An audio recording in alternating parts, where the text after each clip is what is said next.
Dans cet exemple, vous jouez à sans atout, déclarant en sud, et vous avez 4 levées sur les 5, de manière certaine. Vous êtes maître à carreau, donc 2 carreaux, le roi de cœur est maître, et le roi de pique est maître. Donc je vous montre les cartes du flanc. 2 carreaux, 3 trèfles,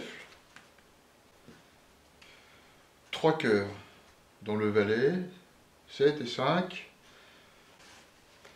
et vous avez 2 piques. Donc il y a 10 cartes en flanc.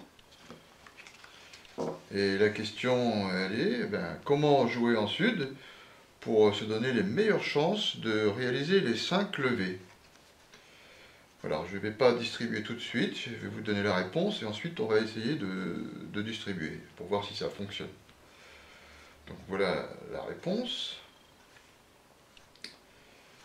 Eh bien, il va s'agir d'établir un squeeze pique-cœur.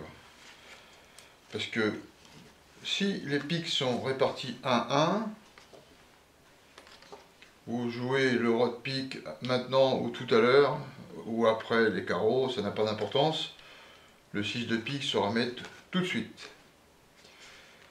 Mais si les piques sont répartis 2 et 0, alors si vous tirez le roi de pique tout de suite, c'est une erreur, parce que le 6 de pique ne pourra plus être une menace sur ce flanc, puisque la squeezante sera le valet de carreau, quand on aura débloqué la dame. Il n'y aura plus de communication vers le mort. Donc de tirer le roi de pique est une erreur, car il n'y a plus de squeeze possible si le flanc a 2 piques. Donc la bonne façon de jouer, c'est de jouer carreau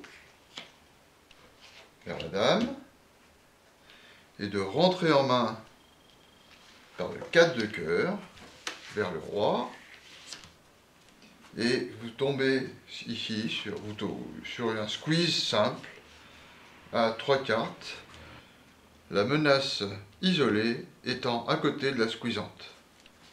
Vous tirez le valet de carreau, défausse de la carte automatique.